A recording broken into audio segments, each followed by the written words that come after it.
Good morning student. आज का हमारा टॉपिक है लोक प्रशासन की अध्ययन प्रणाली। अध्ययन प्रणाली में हम लोक प्रशासन के अध्ययन की जो विभिन्न पद्धतियां हैं वो देखेंगे। किसी भी विषय के अध्ययन के लिए आमतौर पर दो प्रकार की तकनीक होती है। एक होती है निगमनात्मक और दूसरी होती है आगमनात्मक। निगमनात्मक विधि को दार्शनिक विधि भी कहते हैं। निगमनात्मक विधि में पहले नियम का निर्धारण किया जाता है और उसके बाद उससे जुड़े हुए उदाहरण प्रस्तुत किए जाते हैं और ये विधि निगमनात्मक कहलाती है। जैसे उदाहरण के रूप में अपने बच्चों को कोई कोए की तस्वीर दिखाएं और तो तस्वीर मतलब पहले बोर्ड पे जाके लिख दें भी कौवे काले होते हैं। उसके बाद अपने विभिन्न जगहों की तस्वीर दिखाएं कि ये जयपुर के कौवे हैं, ये भी काले हैं, ये जोधपुर के कौवे हैं, ये भी काले हैं, इसका मतलब कौवे काले होते हैं। तो ये वाले इस तरीके से पहले नियम और फिर उससे जुड़े हुए सामान्य उदाहरण देकर किसी विषय को पढ़ाना निगमनात्मक पद्धति कहलाता है। और इसी प्रकार अध्ययन की दूसरी पद्धति है आगमनात्मक। आगमनात्मक पद्धति में पहले उदाहरण प्रस्तुत किए जाते हैं और उन उदाहरणों के बाद निष्कर्ष के रूप में ये निकाला जाता है। निष्कर्ष के रूप में एक विशेष सामान्य नियम निकाला जाता है और ये आगमनात्मक पद्धति कहलाती है। लोक प्रशासन के अध्ययन से संबंधित अध्ययन के लिए आमतौर पर तीन प्रकार की प्रणालियाँ हैं। परंपरागत या संगठनात्मक दृष्टिकोण, दूसरा है व्यवहारिक दृष्टिकोण और तीसरा है आधुनिक दृष्टिकोण। आज हम लोक प्रशासन का संगठनात्मक या परंपरावादी दृष्टिकोण देखेंगे। परंपरावादी दृष्टिकोण के प्रमुख समर्थक एल.डी. वाइट, विलोबी, एंडरसन है और उनके वह लोक प्रशासन की मूल समस्या उसके संगठन के कानूनी ढांचे का क्या जन्म लेता है। और जो परंपरावादी लेखकों ने पर्यवेक्षण, नियंत्रण रेखा, नौकरशाही के सिद्धांत आदि प्रश्नों पर विस्तार से कार्य किया है। परंपरावादी दृष्टिकोण में आमतौर पर निम्न पद्धतियों को अपनाया जाता है। पहली है वैधानिक या कानूनी पद्धति।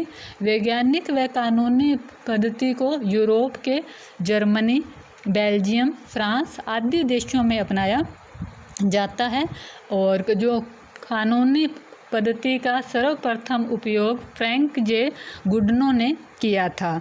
यूरोपीय देशों में आमतौर पर दो प्रकार के कानून पाए जाते हैं, प्रशासनिक कानून और संवैधानिक कानून।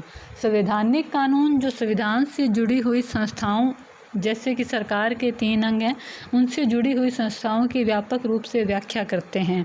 और प्रशासनिक कानूनों में प्रशासन से संबंधित नियम, कार्य आदि का उल्लेख किया जाता है। यह पद्धति बेल्जियम, फ्रांस, जर्मनी आदि देशों में मुख्यतः अपनाई जाती है।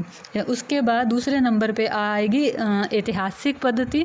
ऐतिहासिक पद्धति का अध्ययन है किसी विषय के बारे में जानने के लिए उसकी हिस्ट्री, मतलब वो पुराने टाइम में वहाँ पे कैसा प्रशासन था, प्रशासन से जो जुड़े हुए क्या रिवाज व परंपराएं थी, क्या रीतियाँ थी, उसका अध्ययन करना, पुराने समय में परंपरागत ज्ञान को जानना, वे ऐतिहासिक पद्धति होती है।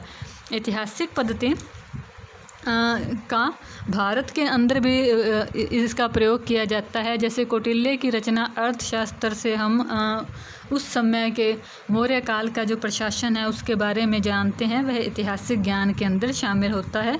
यह पद्धति इंग्लैंड के अंदर ज़्यादा लोकप्रिय है। इसकी तीसरी पद्धति है विषय वस्तु पद्धति। विषय वस्तु पद्धति के अंतर्गत विशिष्ट सेवाओं और विशेष कार्यक्रमों के अध्ययन पर बल दिया जाता है। यह पद्धति इस दर्शन पर आधारित है कि संगठन और प्रशासन के लक्ष्य प्राप्ति के लिए दो साधन हैं।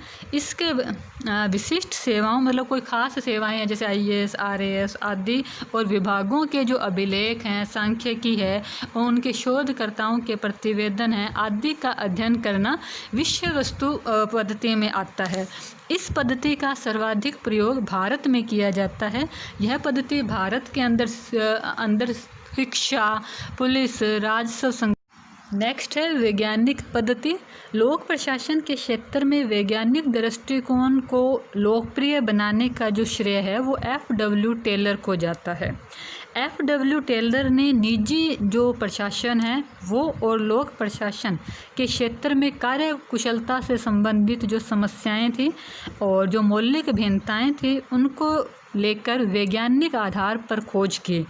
अमेरिका में यह दृष्टिकोण काफ़ी समय से लोक प्रशासन में अपनाया जा रहा है।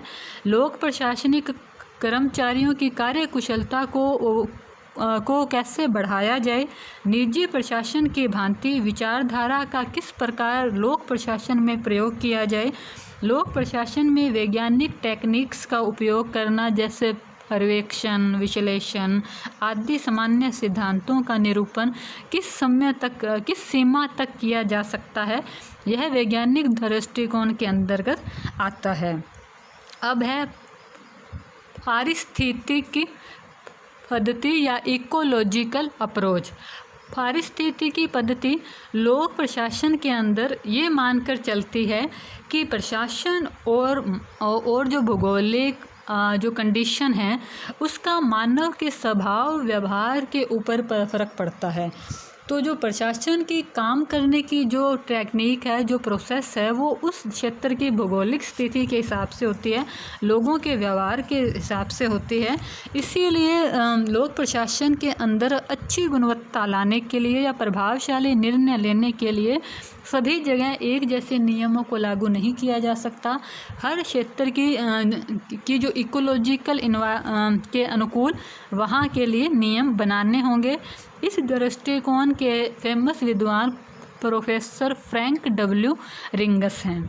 नेक्स्ट है जीवन वृत्तांत पद्धति। जीवन वृत्तांत पद्धति या बायोग्राफिकल मेथड्स। यह पद्धति प्रशासन के ऐतिहासिक दृष्टिकोण से मिलती है। जीवन वृत्तांत मतलब व्यक्ति के जीवन में क्या हुआ, उसकी मतलब उस जीवन के पूरी स्टडी करना, उसके आधार पर सिद्धांतों को अपनाना।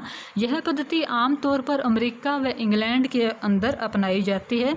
वहाँ पे जो विशिष्ट प्रशासनिक अधिकारी होते हैं, मतलब जो फेमस या उन्होंने अपने जीवन में अच्छे काम किए हों या उच्च पद पे हों, उनके जो अनुभव हैं या ऐसे महान व्यक्ति अपने जीवन पे कुछ आत्मकथाएं लिखते हैं, जो उनके अभिलेख हैं, उनका अध्ययन किया जाता है इस पद्धति के अंदर।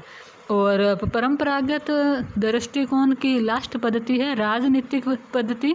यह प्रशासन राजनीतिक ढांचे में ही काम करता है। यह अपने आप में कोई साध्य नहीं है, वरन एक साधन है। अतः अच्छे प्रशासन की आवश्यकता देश की राजनीतिक व्यवस्था में ही ढूंढी जाती है। अर्थात राजनीतिक मेथड्स के अंदर विद्वान ये मानते हैं कि लोक प्रशासन है वो कोई अपने आप में कोई साधन नहीं है, वरन वो तो साध्य है। जैसा राजनीतिक ढांचा होगा उसी के अनुसार वहाँ की नौकरशाही होगी। तो जो प्रशासनिक समस्याएं हैं उनका अगर अध्ययन करना है तो उस देश के राजनीतिक ढांचे और संविधान में उसके क्या मतलब व्यवस्था है, उसके लिए क्या अधिकार हैं, उसके संबंध में अध्ययन किया जाना चाहिए। तो उसी से प्रशासन है वो अधिक स्थायी और सफल रूप से अध्ययन किया जा सकता है। धन्यवाद।